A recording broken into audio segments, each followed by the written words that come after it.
Muchas gracias por la invitación. Pues el procedimiento está definido tanto en la Constitución Política como en la Ley de Mecanismos de Participación Ciudadana. Ahí establece todos los tiempos y los procedimientos que se deben agotar para poder consolidar un proceso de Asamblea Nacional Constituyente. Y eso pues está descrito y tiene todos los tiempos y los procedimientos, repito, debidamente reglados.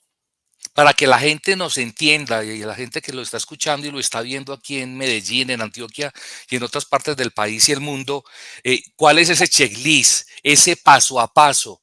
Porque es que el presidente de la República hoy está navegando en el escenario político y obviamente el país está en una incertidumbre pensando en cómo va a ser ese procedimiento cuando hoy mismo Gustavo Petro habla de que va a ser una asamblea nacional constituyente a través de cabildos abiertos y con el pueblo. ¿Es posible eso? ¿O hay que cumplir a cabalidad esas reglas y esos requerimientos que usted me va a mencionar? Si vamos a la figura de la Asamblea Constituyente que está establecida en la Constitución y en la ley, el procedimiento es el siguiente. Primero, la competencia radica en el Congreso de la República para efectos de la construcción de la ley. ¿Esto qué quiere decir? Que si bien es cierto, muchas leyes ordinarias, inclusive algunas estatutarias, pueden tener origen en el Ejecutivo o en otras instituciones que tienen constitucionalmente la competencia. En este caso no. En este caso es exclusivo del Congreso de la República, donde ellos construyen la ley que van a poner a consideración de tanto de Cámara como de Senado. Entonces, aquí lo que sí podrían hacer son audiencias, escuchar a la academia, a los gremios, en fin, a todos los que quieran enriquecer el contenido, pero los que construyen la ley en sí es exclusivamente el Congreso de la República y así lo tiene establecido el artículo 376 de la Constitución. Y es ley estatutaria. Es una ley estatutaria a pesar de que la norma no lo dice, pero es que si vemos los ingredientes de una ley estatutaria, los ingredientes de una ley estatutaria, primero que todo lo que sean temas electorales deben tener esa ruta de ley estatutaria, no solo en cuanto a su procedimiento, sino también en cuanto al contenido. ¿A qué me refiero? Que deben tener una vasta discusión.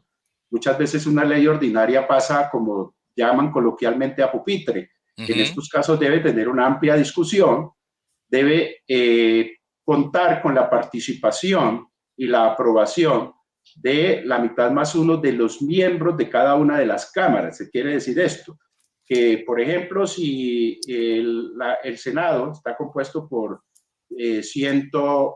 108 senadores, requiere como mínimo 55 que voten en favor o en contra del articulado para que, efectos de que pueda tener futuro esta decisión. La ley estatutaria, digamos que como está establecido para la Asamblea Constituyente, están todos los ingredientes, porque sencillamente está una exigencia en materia de votación, está una exigencia de la revisión constitucional, la Asamblea Constituyente el texto de la ley debe pasar por el filtro de la Corte Constitucional. Entonces Exacto, están, exacto, doctor. Entonces, una vez aprobada la ley en el Congreso de la República, pasa a la Corte Constitucional. ¿Qué pasa ahí? eh, la norma establece que una vez se apruebe en el Congreso de la República debe remitirse a la Corte Constitucional para que la Corte haga la revisión de constitucionalidad, que se cumplieron con los procedimientos, si los contenidos están acorde a la posibilidad de ser reformados en la medida de que, si bien es cierto, una constituyente es la única que podría cambiar la constitución, y si aquí se trata de un temario en específico, también debe ser revisada el contenido.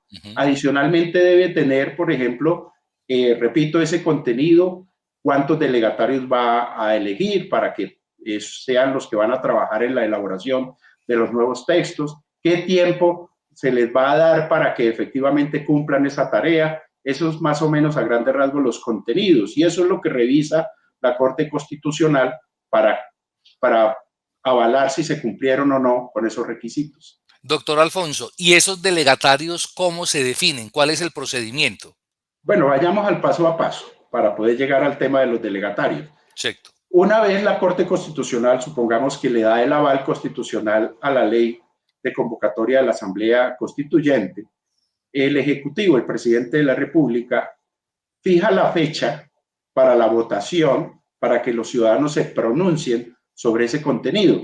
La primera pregunta, pues es obvia, si quieren una asamblea constituyente.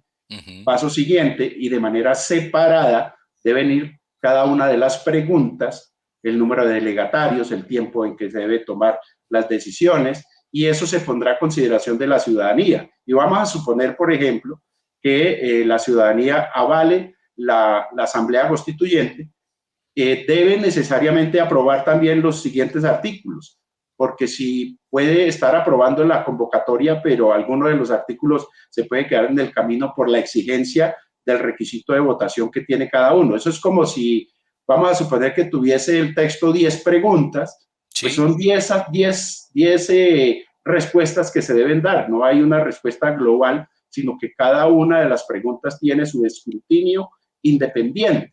Entonces, sí, el presidente es el que fija la fecha, pero esa fecha también tiene una limitación. La ley establece que una vez avalada por la Corte Constitucional, dentro de los 2 a 6 meses siguientes a ese aval, debe producirse el proceso de votación.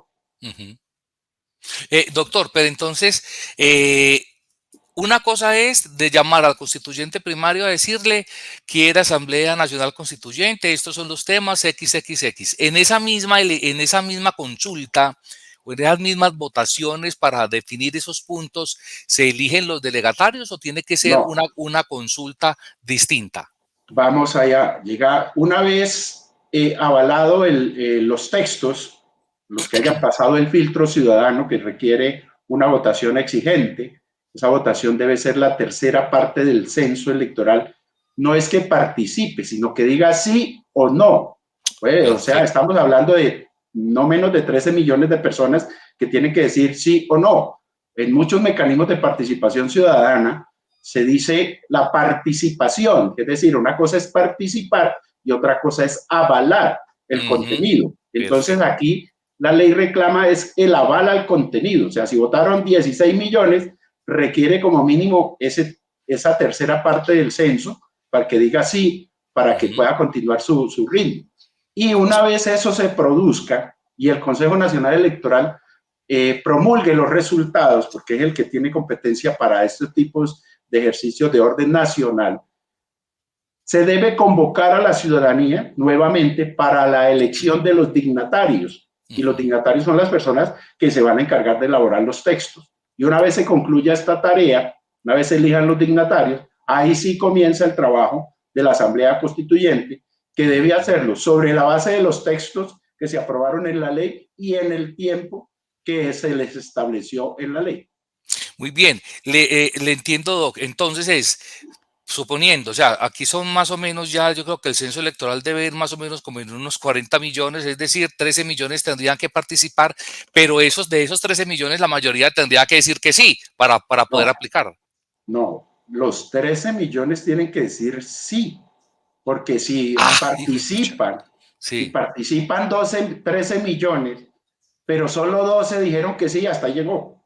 Porque es que la norma dice, es que digan que sí o no esa tercera parte del censo. No es participar la tercera y de esa tercera un 50 más 1, no. Tiene que decir sí, es la tercera parte del censo. Está clarísimo, o sea, tiene que tener 13 millones de sí para que la cosa funcione. Así las cosas, eso lo veo como medio embolatado. ¿Usted qué piensa? Pues es bastante exigente, muy exigente, y pues, pero tiene una naturaleza lógica. Estamos hablando de la regla de juego con que un país va a continuar su vida. Entonces, necesariamente tiene que arrimarse la mayor cantidad de ciudadanos tomando una decisión del tamaño y de la trascendencia que tiene. Doctor Alfonso, y en el tiempo que le queda a la presidencia de Gustavo Petro, porque ya está que le empieza el sol en la espalda, va a cumplir 2 años, ¿sí hay el tiempo suficiente para todo este trámite? Pues es difícil, primero que todo porque vamos a sumar el tiempo de la legislatura que reclama para la aprobación de la ley. Y yo consideraría que un tema de este tamaño, de este talante, pues no va a ser discutida a pupitre. O sea, se tomará los 4 debates, y esos 4 debates se pueden extender durante toda la legislatura que reclama. Y eso estamos hablando ya de un año. Y paso seguido ya es el tema de las votaciones. Una elección, yo que tengo experiencia en eso, una elección de orden nacional no se prepara en menos de 3 meses, ¿sí? Porque eso hay todo el montaje de una elección se toma mínimo unos 3 meses. Imagine, vaya sumando. Y son 2 votaciones más el tiempo que dura sesionando la asamblea. Yo creería que los resultados, si son positivos, no alcanzan a verse por lo menos en este gobierno. Doctor Alfonso Portera, le agradezco mucho, muy amable, muy clara su explicación. No, con gusto, muy amable por la invitación.